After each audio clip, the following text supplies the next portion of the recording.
the sheer effect of income that we're looking at here as we enter turn 7 in Pax Romana. First of all, Rome out of the game, essentially. Carthage, 0 income because they don't have their home territory.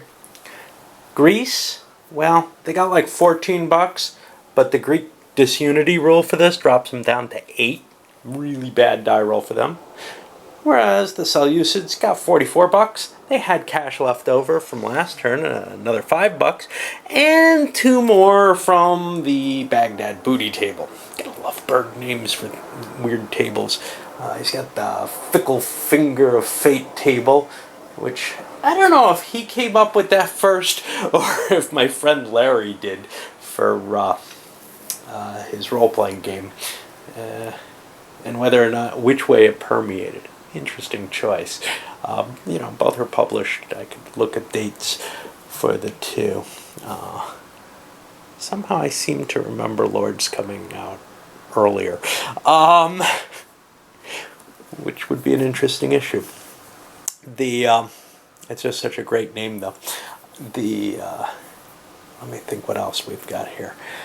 Anyway, the Greeks have to pay maintenance if they want to keep their fleets. If they give up their fleets, they're significantly weaker. On the other hand, the East can build a navy large enough to handle the Greek fleet. It's just a matter of, geez, what's going to happen? They get to see what the Greeks actually maintain, too. Painful situation. The Greeks also have so few civ points that I do believe they're going to be taking a hit in terms of their stability, which is already pretty damn low down here. Never mind, at least about the Greek being over their civ limit. They don't have any ground forces. All they have is garrisons anywhere. Of course, they can build more. They're going to maintain their mighty navy, which is 1 piece. That's not enough to do anything, but, it's just a matter of, well, maybe that'll help somehow. Maybe they can position it here and prevent the East from going. Maybe the East will forget to build a navy. Who knows? Yeah, I don't think so. We'll see. Okay, for leaders, well, Carthage can't be helped, but they got nothing to help them there either. A couple of crappy one-pointers. Carthage seems to have a lot of bad leaders. The Greeks, on the other hand, did pull something kind of nice. They got an elite here, but they don't have any troops for that because they had to spend all their troops here. What they're looking at is any troops they spend here would be used to try to take a piece of Carthage. They want to let the East take Carthage and maybe lose to them, maybe lose some forces, whatever. That's their hope. Greeks did not increase their navy. They're down to 1 ship still. This is kind of risky because all they've got really is what they could build here, a couple of units. The intention here is to go take the Peloponnesus back, which they just need to grab this city. Now they could get intercepted there, but they can kind of do that as a naval action and then move into play there and then come back out. That looks like their best position. Now, what about the East? The East spent 24 bucks, which means they still have 25 bucks sitting in their hands. With that 24 bucks, they built up a humongous navy to control the Dardanelles, prevent the Greeks from doing anything coming across there. Another little navy down here, another couple of ships to control Rhegium. A couple of light infantry here. They can't build anything bigger. And a small pile, nothing tremendous, just 6 heavies here that they're going to send their leader running around as fast as he can get there and help command that. And basically what they're looking at is they can block this. They've got a very large force here. They can take out the rest of Carthage with it. Granted, Baetica is still going to be Carthaginian, but that's kind of out of play at this point. The goal now is to crack the Greeks, and we've got multiple ways to do that. Leaders, decent leaders for the Seleucids, 2-point leaders, nothing bad there. All right, well, we'll see how this winds down, I guess. And we can give Carthage their little marker, just in case somehow they figure out a way to improve their stability, but it looks impossible to me. And low stability hasn't proved to be very bad yet in the game, but there are cards that can really cause problems with it, like civil wars and the like. well, Rome got a civil war and it boosted them up to the 0 level, I think. So it's not necessarily a harm, I guess. Well, starting play, Carthage, of course, didn't get a turn. The East swept up, taking Brutium, and then the Greeks come. And they pay for a turn that probably are not going to be able to do much in. And they get this card, changing the political scene. First, they lose all their cards from their hand, immediately shuffling. No regaining cards, which feels kind of painful, but okay. I guess that makes sense because there's play when drawns. They lose all their opportunity objectives. Well, they only have one. But I mean, this is just bone. And their stability goes up by 2. You know, I would like to play this, except it only counters a card played by someone else. Can't counter your own card play? No. I think it can counter an opportunity, but this says you don't get to play any of the cards in your hand first, so you can't even cancel it out. I feel like that's a little harsh, but that's going to get reshuffled back into the deck. This goes away. At least I get a turn. I don't know what I'm going to do with it. Oh yeah, I'm hunting down the Carthaginians.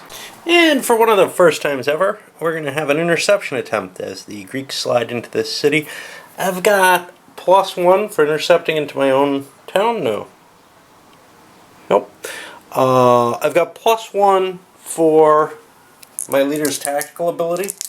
That gives me a grand total of +1. And I got to roll a 12 or higher.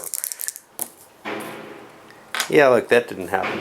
Okay, at which point the Greeks take this town because it cannot be taken away from them. That will give them control of the province, of course. And I can pretty much ignore the Carthaginians because they cannot affect me except to intercept into, you know, my town or something if I'm moving around in that area. Well, the Greeks feeling like they got the next activation, essentially. You know, there's a lot of blanks in here now. The Greeks feeling like they have no chance if they sit and spin and watch Carthage march up into Italy, or watch the Seleucids march up into the Italian and Carthaginian territory and just keep growing, decided after taking the remainder of the Peloponnesus, they're marching up, they're going to grab Noricum, and then they have a bunch of garrisons they can apply to Pannonia, Dacia, Moesia Superior. Possibly they might even take Rhaetia. Try to take the whole of the Danube area and get a little bit off this turn, get a little closer to making things, you know, valuable. The problem with that, of course, is, well, the Seleucids are here, they control the gateways, they can march in and now try to take Greece away. But it's the only risk it's the only thing I can do to try to come a little closer to the power that the East has. And sure as can be, the Seleucids march up and grab Athens. No big harm there. They're able to take it in one quick blow, and that puts the Greeks in a really troubled position. Now, maybe they can sweep down and defeat that army. That's their only hope here. They're not that much smaller than it. And if they can win that, and maybe turn things to where they're getting Asia Minor, they have a little bit of padding here where the Seleucids will have to go through Carthage. You know, they've got to kind of play for the high luck, high risk options. Low possibility, actually, too, but we'll see. Same card made it to the top of the deck for the East, and they lost some kind of cool cards, especially this little tactical surprise they were hoping to use. But they've got the advantage, and whoops, change the scores on that. I'm running out of Seleucid cities here, and I think that's probably a sign that no one would keep playing after this kind of dominance occurs. But I kind of want to play out at least this remainder of this turn. We see Italy about to fall. The Greeks have no way they can go. I mean, they're already beginning to lose territories up here, and it's just it's a situation that I'm just playing out to see, you know, kind of how the collapse starts to look. But once I can concentrate and take all of the Greek homeland with the Seleucids, it's over, because then they won't be getting any income, and they don't have a huge stockpile of cash or troops or anything to do anything with. Well, the Greek leader vaingloriously charges over to try to save Athens, and he's defeated. Not too surprising, he has like a -4 to the initial die roll, and it ends up being a siege attack, which means the East can throw in a buck and get an extra pip that way. He ends up creating some militia. One of the things I think I erred, I don't think I generated all the militia I could have here, and maybe with Rome or whatever. I don't know how much of a difference it makes. It can certainly slow things down to do so. But what I saw here, a few extra points weren't going to make a difference. It would have just been maybe an extra activation. It may have meant that the East didn't get East Sicily last turn, or, you know, whatever. We're not talking about enough to really, you know, gum up the works and make these sort of sweeping attacks to eliminate a player much more difficult. Well, we've made it kind of to the bottom of the turn fairly quickly. I just played a couple more rounds, one for the East, one for the Greeks, and then there were some chits for Carthage and Rome kicking around at the bottom of the thing.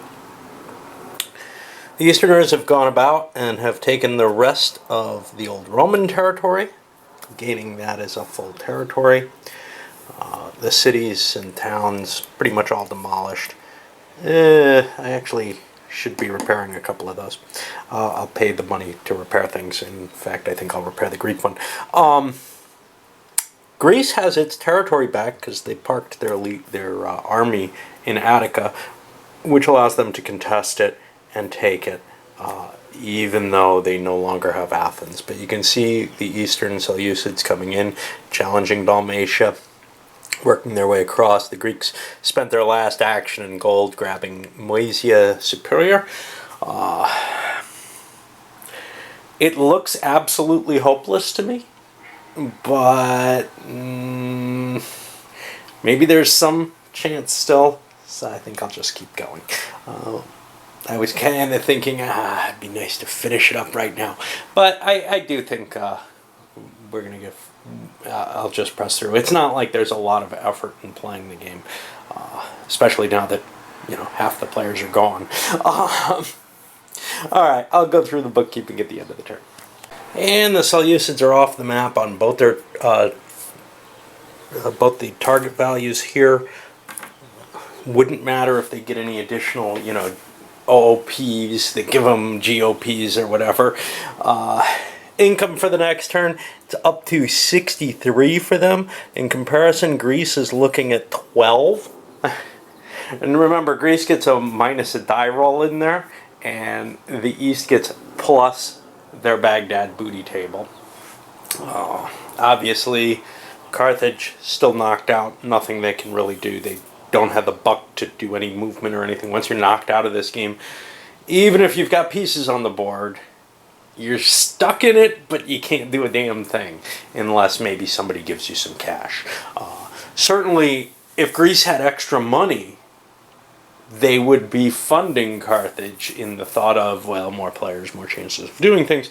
But Greece doesn't have the money to operate. You know, they can't build their army and face the Seleucids as it stands, and it's just, you know, spreading out to this terrible situation for it. I don't see much point to continuing, but I'm going to do it anyway, just out of some sort of masochistic desire here. Point-wise, the East has finally pulled ahead. They're at 53 points, 49 for Carthage, and then back here in the high 30s for the Greeks. Of course, 0 for the Romans. I've given the Romans their penalty, and everybody except the East took a penalty for not owning their capital. Actually, now the Greeks have one of their 2 capitals. Great.